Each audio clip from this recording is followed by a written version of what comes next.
Good morning students. Online video classes series में आज हम बात करने वाले हैं ईथर्स के बारे में।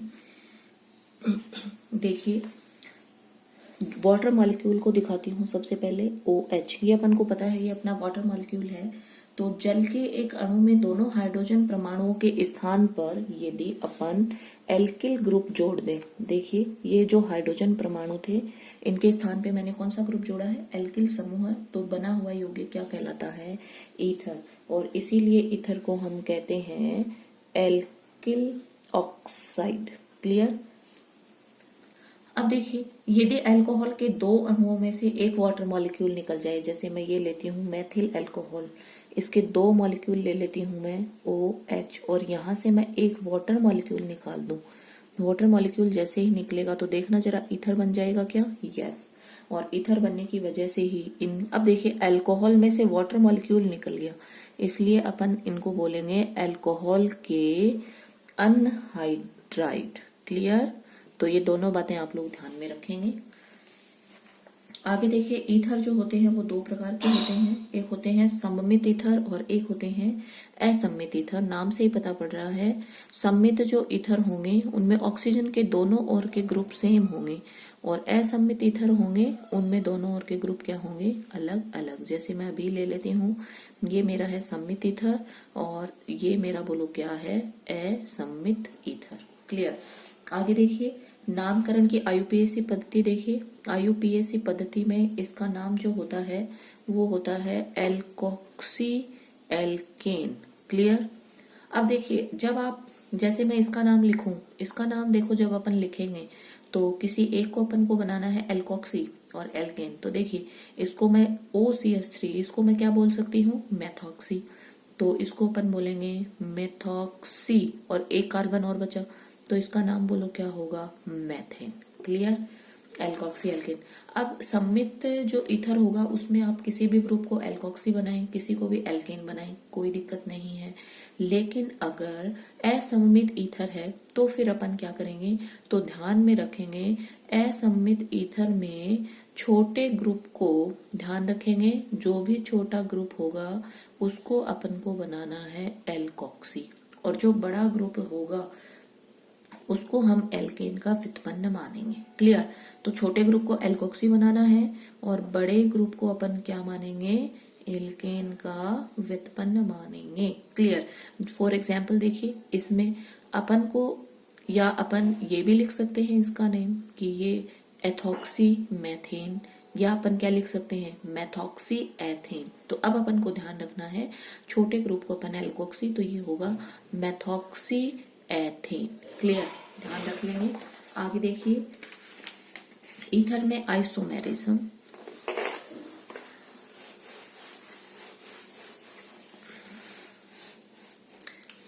सबसे पहले है क्रियात्मक फंक्शनल ग्रुप आइसोमेरिज्म। देखिए, अब अपन को पता है, देखिए ईथर जो होता है वो अल्कोहल के साथ में क्रियात्मक समूह समावेशता प्रदर्शित करते हैं। For example C2H6O। देखो, इसको मैं कैसे दिखा सकती हूँ? इसको अपन ऐसे भी लिख सकते हैं, C2H5OH। ये तो मेरा बोलो क्या बन गया? अल्कोहल। और मैं क्या लिख सकती हूँ? CH3OCH3। तो देखना जरा, ईथर और अल्कोहल आपस में क्या दिखाते हैं? क्रियात्मक समूह समावेशता। दूसरी देखिए है मेटामेरिज्म, और मेटामेरिज्म समावेशता दिखा सकता है।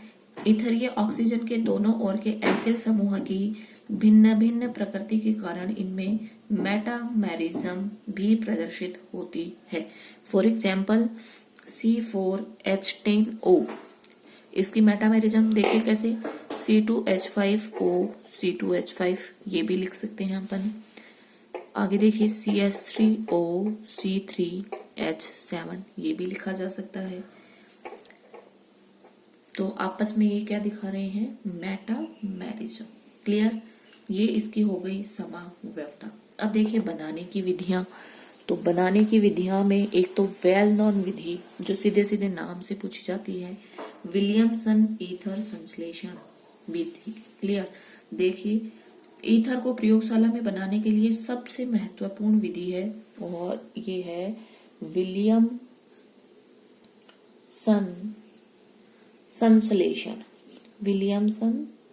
संश्लेषण विधि। देखिए, इस विधि में एल्किल हैलाइड की सोडियम एल्कोक्साइड के साथ अभिक्रिया करवाई जाती है। एल्किल हैलाइड की एल्कोक्साइड के साथ में अभिक्रिया, ऐसे लिख देती हूं, C2H5ONA। क्लियर?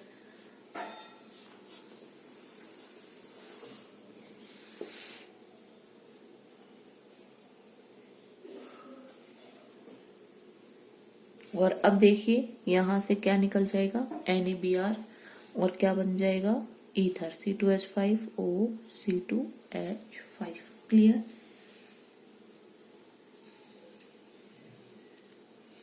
दूसरी है अल्कोहल के निर्जलीकरण के द्वारा। देखिए, थोड़ी देर पहले भी अपन ने देखा था, अल्कोहल का निर्जलीकरण करवा दो, 2 मोल ले लिए और सांद्र H2SO4 के साथ अभिक्रिया करवाओ, -H2O, और यहां से क्या बन जाएगा, ईथर। क्लियर? ओके। आगे देखिए, मैथिल ईथर यदि अपन को बनाना है तो उसके लिए बेस्ट जो विधि है वो है कि अल्कोहल को किसी उत्प्रेरक जैसे एल्यूमिनियम एल्कोक्साइड की उपस्थिति में डाईएजोमेथेन के साथ गर्म कर दीजिए। देखिए, अल्कोहल को डाईएजोमेथेन CH2N2 डाईएजोमेथेन किस उत्प्रेरक की उपस्थिति में, एल्यूमिना की प्रेजेंस में, तो यहां से CH2 का इंसर्शन होगा और क्या बन जाएगा, C2H5O, और CH2 का इंसर्शन होके क्या बन जाएगा, CH3। तो ध्यान रखेंगे इस विधि को। आगे देखिए इसकी फिजिकल प्रॉपर्टीज। ईथर जो होती है उसके निम्नतर सदस्य गैस अथवा अत्यंत वाष्पशील द्रव्य होते हैं। इसकी वाष्प जो होती है वो अत्यंत ज्वलनशील होती है और इसका जो बॉन्ड एंगल है वो 110 डिग्री का होता है। ध्यान रखेंगे, C2H5 110 डिग्री का होता है और द्विध्रुव आघूर्ण 1.18 डेबाई होता है। क्लियर? इनके जो क्वथनांक होते हैं वो समान अणुभार वाले अल्कोहलों से बहुत कम होते हैं, क्योंकि अल्कोहल में हाइड्रोजन बॉन्डिंग की वजह से अणुओं का संगुणन हो जाता है, लेकिन ईथर में इसका अभाव होता है और संगुणन की कमी के कारण इसका घनत्व काफी कम होता है और इसकी वाष्पशीलता प्रवृत्ति के कारण ये शीतलता का अनुभव करवाते हैं। अतः इनकी वाष्प जो होती है वो निश्चेतक होती है, जिसको सर्जरी में काम में लिया जाता है। अब देखिए इसकी केमिकल रिएक्शंस।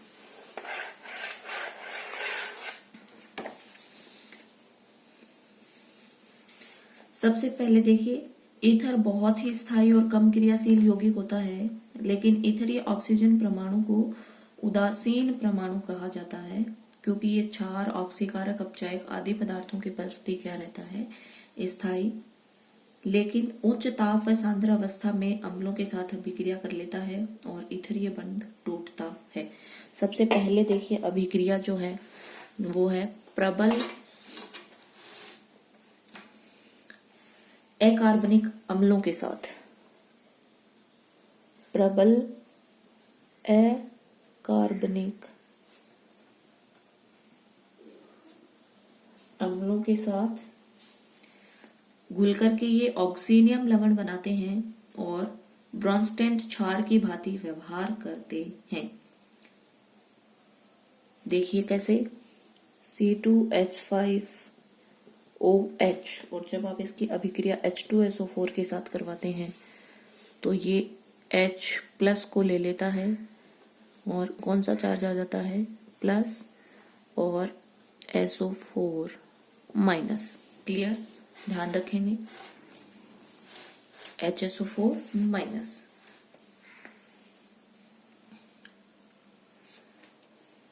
ये BF3, AlCl3, RMgX आदि लुईस एसिडों के साथ सहसंयोजी कॉम्प्लेक्स बनाते हैं, जिन्हें इथरेट कहते हैं। ये इथरेट एल्किल फ्लोराइडों के साथ क्रिया करके टर्शरी ऑक्सीनियम सॉल्ट बनाते हैं, जो प्रबल एल्कली कारक एल्कलाइटिंग एजेंट के रूप में प्रयुक्त होते हैं। देखिए C2H5O C2H5 और इसके पास लोन पे ये लुईस अम्लों के साथ अभिक्रिया करेंगे और इनके साथ सहसंयोजी बंध के द्वारा जुड़ जाएंगे। देखिए C2H5O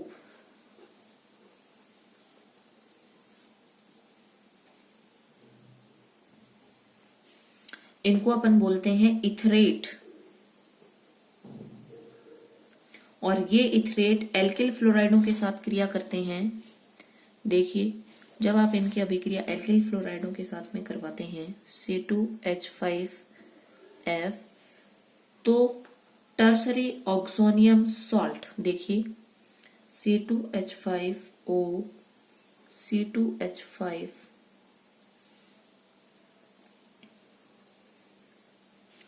और BF4 माइनस। क्लियर।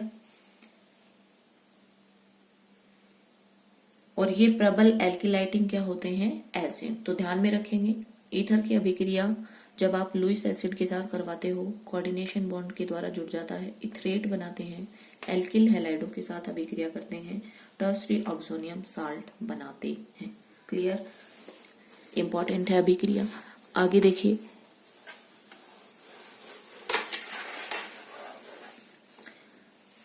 उच्च दाब पर तनु सल्फ्यूरिक अम्ल के साथ गर्म किया जाता है तो जल अपघटित हो जाते हैं और अल्कोहल बना लेते हैं। देखिए C2H5O C2H5 जब आप इनको तनु H2SO4 के साथ जल अपघटित करवाते हैं तो यहां से 2 मोल वो लोग किसके मिलेंगे? अल्कोहल के। लेकिन जब इन्हें सांद्र H2SO4 के साथ गर्म करते हैं तो एल्किल हाइड्रोजन सल्फेट बनते हैं। Very very important. C2H5O C2H5 और यहां मैंने लिया था तनु H2SO4, यहां क्या ले रहे हैं? सांद्र H2SO4 के साथ अगर आप गर्म करेंगे तो एल्किल हाइड्रोजन सल्फेट बनेंगे C2H5 HSO4 प्लस H2। ठीक है। आगे देखिए हैलोजन अम्लों के साथ विघटित हो जाते हैं और एल्किल हैलाइड बनाते हैं जिनमें ईथरीय बंध का विदलन होता है। और हैलोजन के साथ इनकी क्रियाशीलता का क्रम देखिए HI HBr HCl। क्लियर। ध्यान में रखेंगे जब आप इनकी अभिक्रिया हैलोजन अम्लों के साथ करवाएंगे तो ये अपघटित होकर के क्या बनाते हैं? Alkyl halide. देखिए अभिक्रिया को C2H5O C2H5 प्लस HI के साथ विदलन हैलोजन अम्लों की क्रियाशीलता का क्रम ये है। अगर आप कम टेम्परेचर पे अभिक्रिया करवाते हैं तो एल्किल हैलाइड और अल्कोहल बनता है।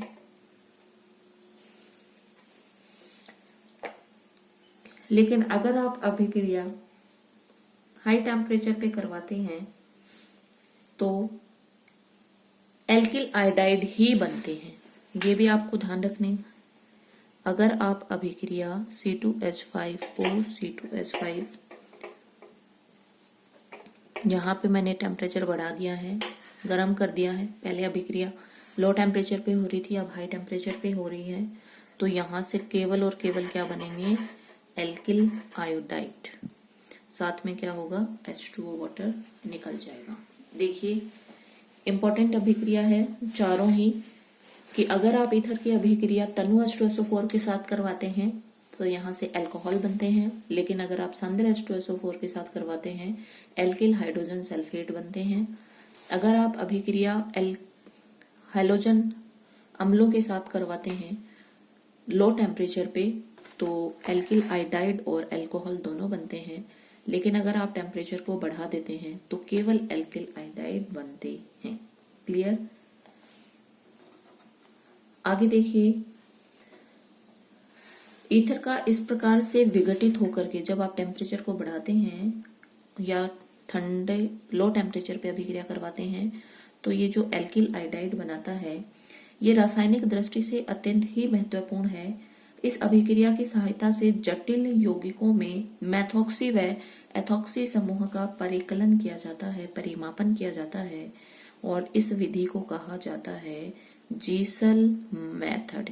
वेरी वेरी इंपॉर्टेंट, पूछा जाता है जीसल विधि क्या है, तो ध्यान रखेंगे जटिल यौगिकों में मैथोक्सी और एथोक्सी समूह का परिमापन करना क्या कहलाता है, जीसल विधि।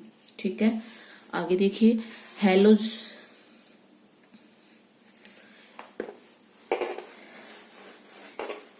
हैलोजन के साथ इसकी अभिक्रिया देखिए। तो जब आप अभिक्रिया हैलोजन के साथ देखिए ईथर की अभिक्रिया, CH3 CH2O CH2CH3 और Cl2 अभिक्रिया करवा रहे हैं अंधेरे में। क्लियर।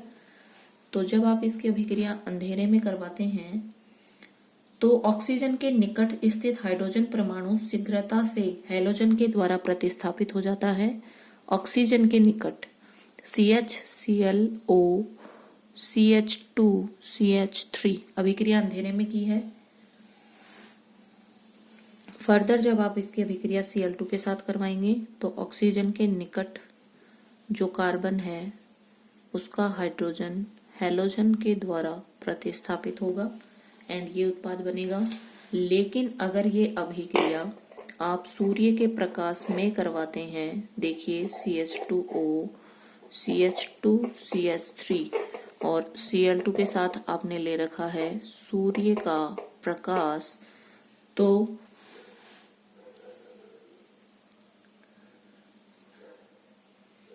संपूर्ण प्रतिस्थापन हो जाता है और पर क्लोरो ईथर बनते हैं। देखिए CCl3 CCl2 O CCl2 CCl3। Clear. ध्यान रखेंगे इंपॉर्टेंट अभिक्रिया, यदि आपने अभिक्रिया को अंधेरे में करवाया है तो ऑक्सीजन के पास वाले कार्बन का हाइड्रोजन हैलोजन के द्वारा प्रतिस्थापित होगा, लेकिन अगर आपने सूर्य के प्रकाश में करवाया है तो संपूर्ण प्रतिस्थापन होगा और क्या बनेंगे, पर क्लोरो ईथर।